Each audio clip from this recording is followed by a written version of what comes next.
Hey, what's going on, everybody? Welcome back to the channel. Welcome back to the Constrictor Chamber. Hopefully everybody's having an awesome day and a nice week. Today got a little crazy. I was looking at the news down in Washington, so hopefully seeing some snakes can take your mind off of all the ridiculous stuff happening in the world right now. So I just want to take you around the room. I want to show you guys a new cage that I built for one of the boa constrictors. And then I had a lot of snakes go into shed over the last couple of days. So I want to show you guys how they look and how awesome they are doing. And so this is my Argentine boa.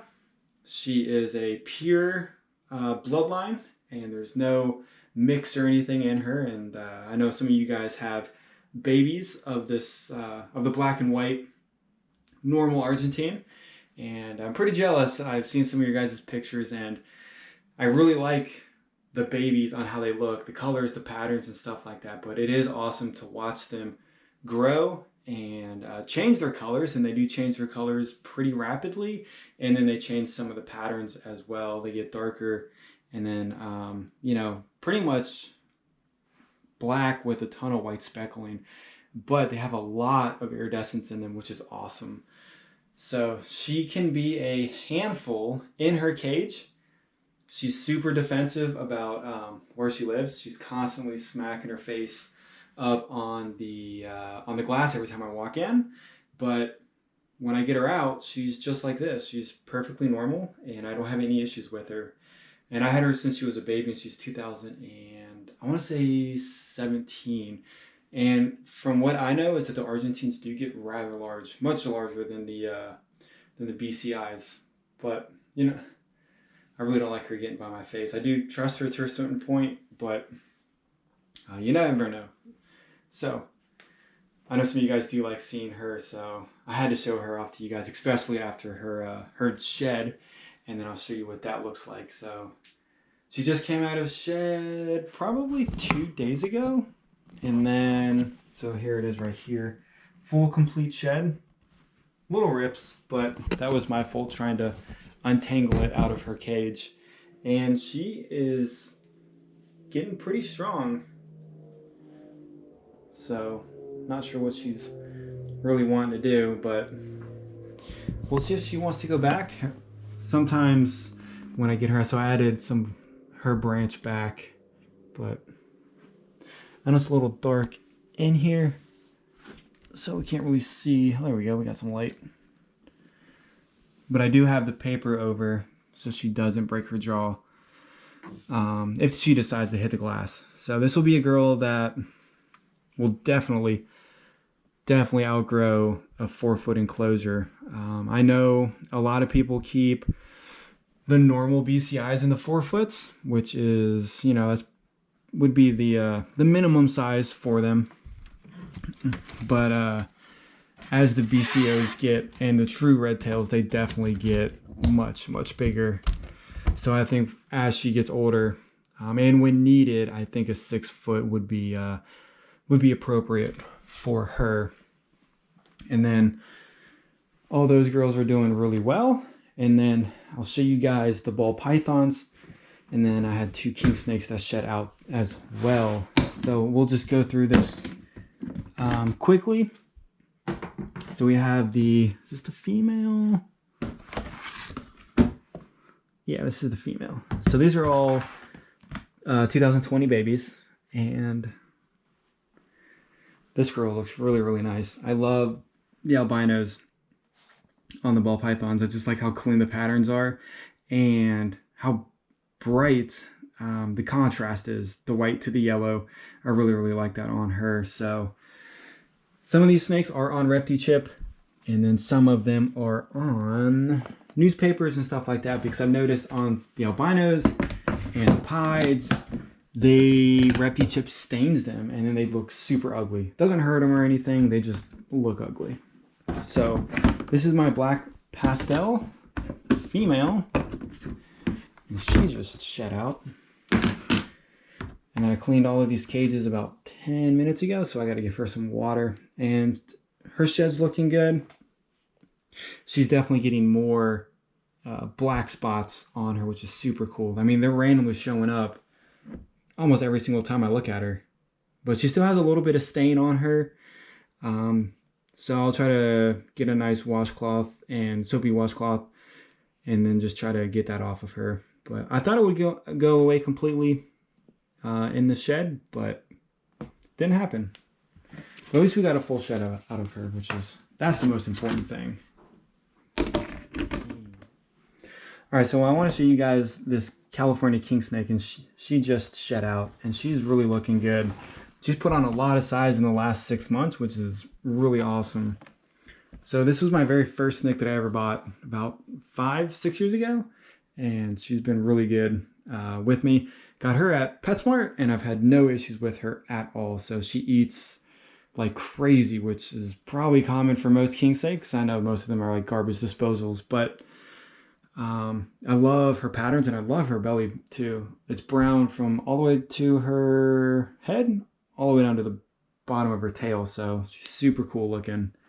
And you know, I like the big snakes, but I like all snakes really. But the king snakes are super awesome just because of you know how they are out in the wild.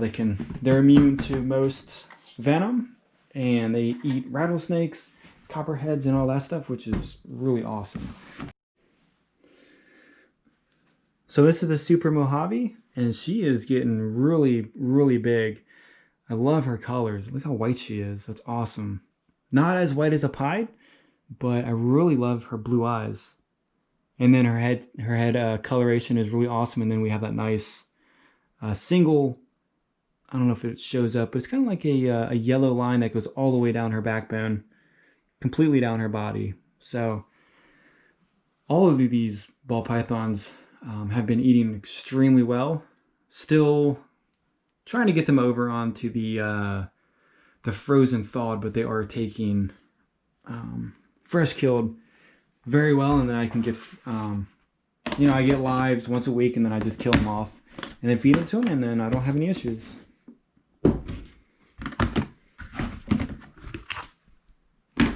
And this guy is awesome looking. So nice shed out of him. This is my banana clown, and I love the colors on him. I love the yellows and I love the purple line. And I just love how the pattern just bleeds down the side of him. So he's getting a ton of black speckling all over him. More and more is showing up every time he sheds. And I know that's normal for the bananas, but I'm not sure exactly how much is exactly going to show up on him. But I think it gives it a nice random color or random pattern, just so it looks different than any other one that you would see, pretty much. All right, we're done with the snakes in shed.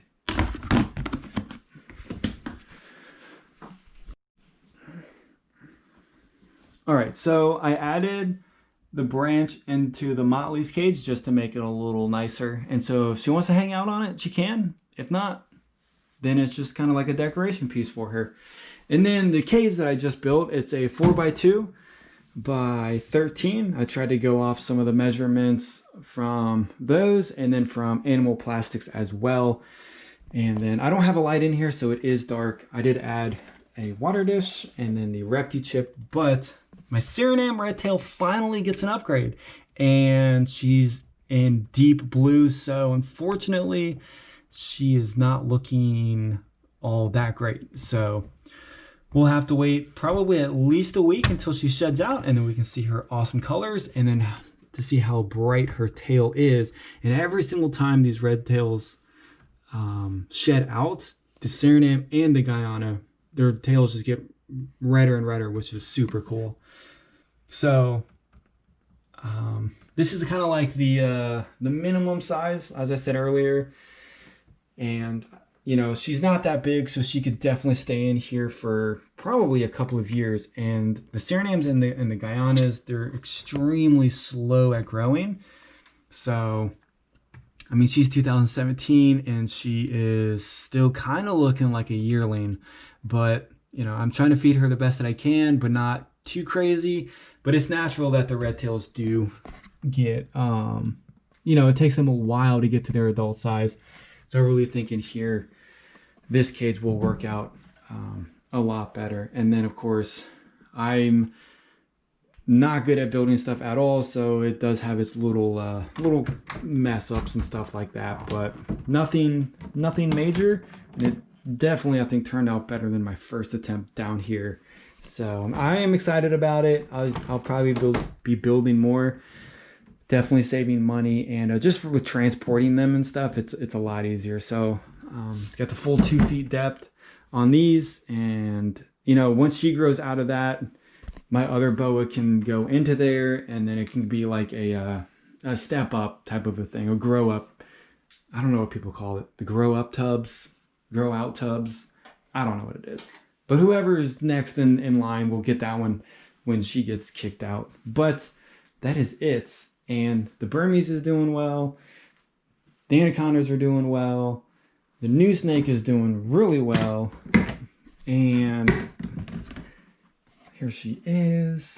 And some good news, the Moonglow just pooped solid. So I don't know if you guys were watching the last videos about how I made the mistake about giving her a wrap up, and then she had runny poop, and then 2 mice afterwards.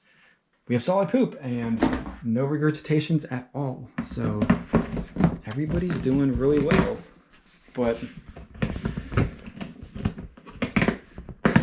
that is it, guys. And I just want to thank everybody for all of the positive comments. I like talking to you guys about your guys' plans on cages, or just the snakes you guys are wanting, or breeding and stuff like that. Although I know nothing about breeding, but it's cool to listen to and see what you guys are working on over in your projects, in your snake rooms. And I think that's it. I think that's going to be it for the day on the snakes. So hopefully you guys have an awesome rest of the day, and I'll see you guys on the next video.